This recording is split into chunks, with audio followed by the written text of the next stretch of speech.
com esse vídeo é principalmente fazer uma retrospectiva de tudo que eu fiz nesses últimos 5 anos. A minha ideia é, ao invés de atualizar o meu LinkedIn com várias fotos e textinho padrão, que nem todo mundo faz, eu quis trazer uma coisa diferente. Eu acho que vai ficar legal porque eu nunca vi ninguém fazer e, bom, como uma imagem vale mais que 1000 palavras, eu acho que um vídeo talvez valha mais que 1 milhão.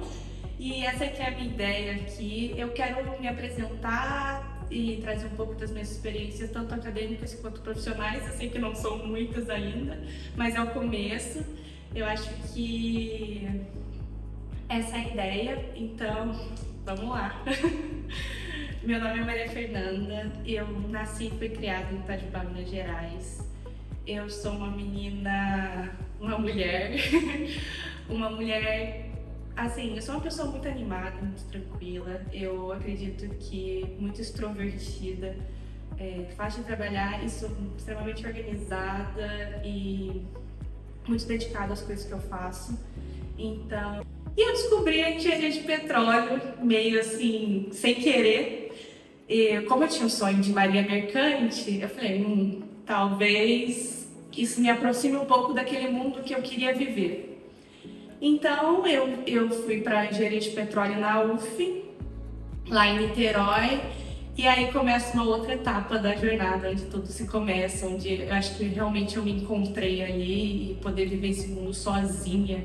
Acho que trouxe uma experiência muito diferente e eu cresci muito com isso. Então, no primeiro ano, a gente ainda estava de pandemia, então eu ainda fiquei em casa, fui sentindo as primeiras matérias, eu estava terminando o ciclo básico, mas eu já estava começando a procurar alguns projetos, alguma coisa para começar a fazer parte. E eu encontrei uma empresa, tem meu coração, vai ser para sempre meu primeiro emprego. Ela tem 2 campos na Bahia e nela fui a primeira estagiária de engenharia de petróleo. Então eu fazia um pouquinho de cada coisa, eu era estagiária simplesmente em todas as áreas. Isso me trouxe muita carga, eu consegui aprender muita coisa, porque acho que essa oportunidade dentro do setor de óleo e gás é para poucos, de verdade. Você conseguir olhar cada uma das áreas um pouquinho próxima e aprendendo, por mais que seja numa visão micro, né? Porque era uma empresa pequena, era uma operadora pequena, mas ainda tive a experiência de trabalhar com todos os setores. Então isso me trouxe, assim, muito apego, ainda mais à profissão.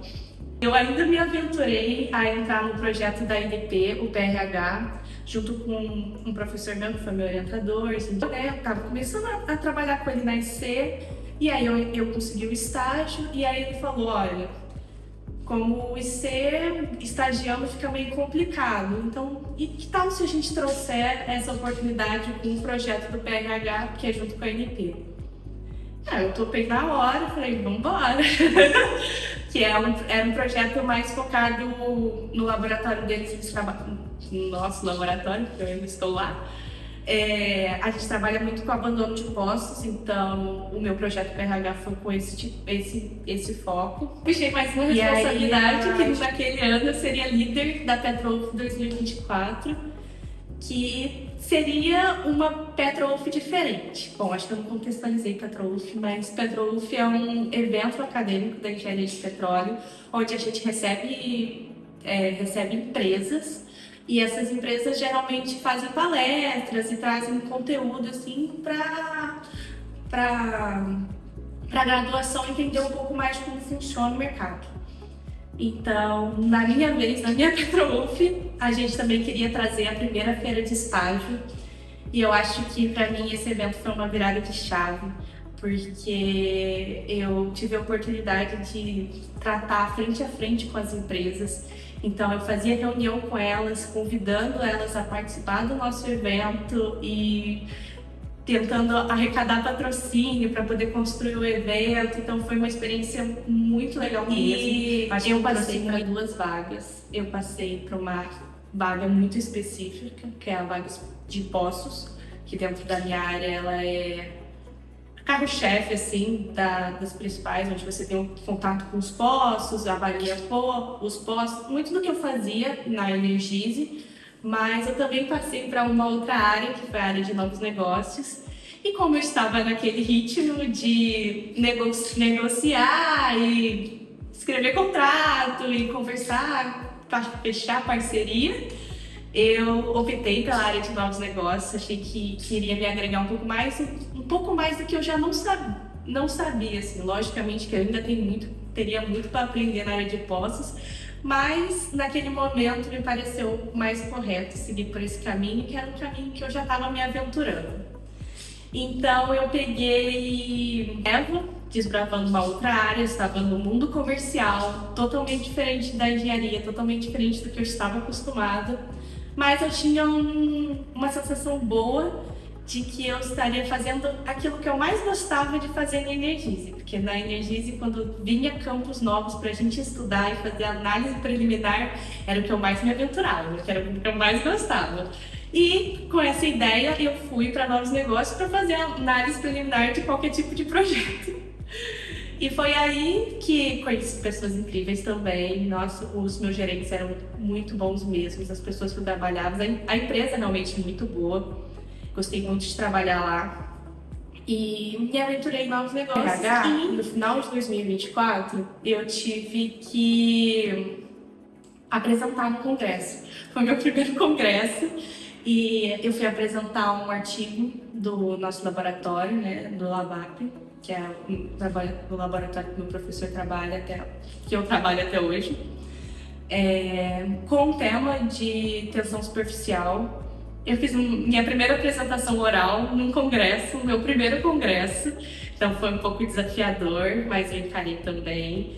E foi muito interessante a experiência de, pela primeira vez, apresentar algo na frente de pessoas que eram realmente especialistas naquilo. Então, e aí a gente começa 2025, o meu último ano da faculdade, com um TCC para entregar, com um trabalho da Eneva, uma nova área que eu estava explorando, o mundo comercial, onde eu comecei a trabalhar com crédito de carbono, a estudar o mercado de crédito de carbono e projetos relacionados à estocagem de captura de carbono.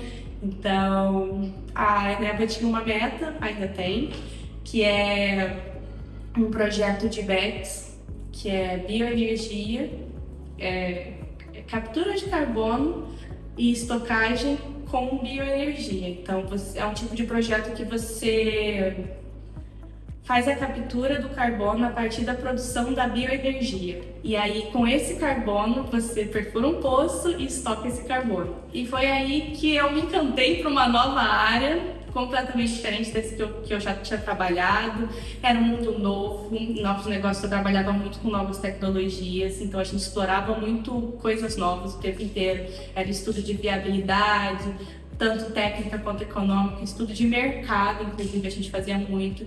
Então eu me encantei por isso, me encantei pela inovação, muito P&D também, trabalhava muito com um time de P&D e me trouxe para o final de 2025, onde eu concluí o meu estágio, me formei apresentando o TCC, logicamente, no tema de abandono de postos, que era a minha pesquisa principal na faculdade, e concluí meu PRH.